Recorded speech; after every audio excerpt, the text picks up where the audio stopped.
Oke guys, balik lagi dengan saya di Mulyadi Channel.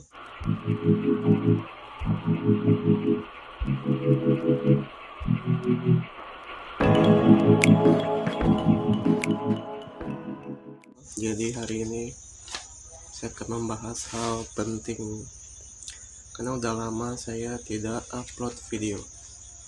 Oke, kali ini saya akan membahas tentang pupuk, karena pupuk ini berperan penting untuk pertumbuhan, perkembangan, dan proses pembuahan untuk tanaman, teman-teman.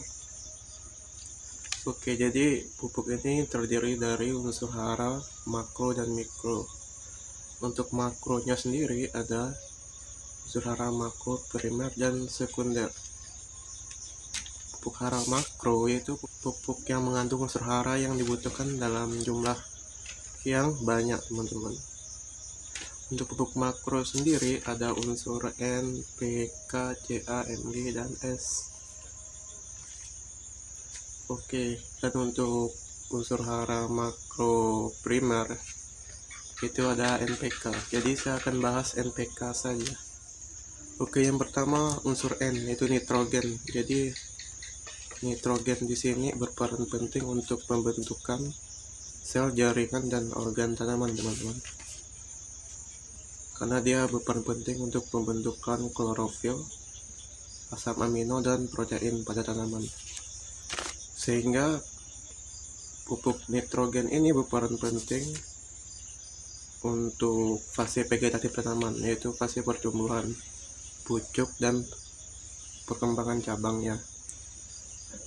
Kolaborasi antara unsur N dan unsur P itu berperan penting untuk pertumbuhan tanaman.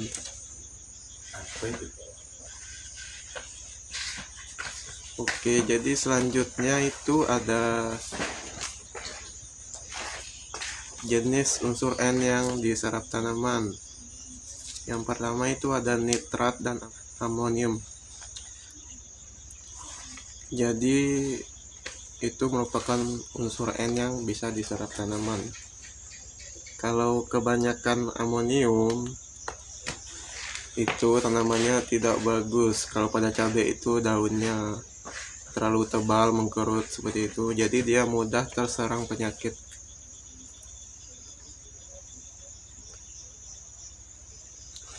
Dan kalau tanaman kebanyakan amonium juga karena pertumbuhannya terlalu dominan, jadi proses pembungaannya terganggu, teman-teman, karena karbohidrat hasil fotosintesis itu tersangkut di daun semua, sehingga dia mengganggu untuk pembungaan. Energi yang dihasilkan itu jadi hanya untuk daun saja, tidak untuk pembuahan. Oke, sedangkan untuk kekurangannya, jika tanaman kekurangan nitrogen itu pertulangan daunnya pucat dan warna daunnya kuning, serta pertumbuhan tanamannya terhambat, jadi tanamannya kerdil. Untuk jenis pupuk nitrogen sendiri ada ZA dengan kadar nitrogennya 20,5 sampai 2%, 20%, 21. Sedangkan untuk urea sendiri itu 46%, teman-teman. Oke, selanjutnya ada unsur fosfor. Fosfor sini berperan penting untuk pembentukan enzim, protein, ATP, RNA, dan DNK. Sedangkan RNA dan DNA ini dia berperan penting untuk pembawa sifat tanaman, teman-teman. Jadi sifat dari indukannya itu diwariskan ke anakannya lewat RNA dan DNA tanaman. Unsur fosfor juga berpenting untuk pembentukan benih, pertumbuhan benih, akar, dan buah tanaman. Jadi kolaborasi unsur fosfor dan kalium itu berperan penting untuk pembungaan, teman-teman. Sedangkan untuk tanaman yang kekurangan unsur fosfor itu dia ciri-cirinya warna daunnya keunguan dan hangus. Jika tanaman kelebihan fosfor, dia akan mengganggu untuk penyerapan unsur mikro esensial seperti besi, tembaga, dan seng. Sedangkan untuk fosfor ini ada sp3 dan rok fosfat. Sedangkan untuk wujud diserapnya, fosfor ini diserap dalam wujud P2O5, teman-teman. Dan ada satu lagi pupuk fosfor, amonium fosfat juga. Oke, selanjutnya yaitu unsur K, yaitu kalium. Jadi kalium ini berperan penting untuk proses fisiologis tanaman, yaitu proses generatif. Jadi dia berperan penting untuk fotosintesis, akumulasi, dan translokasi energi, supaya energi yang dihasilkan itu bisa untuk pembungaan, teman-teman.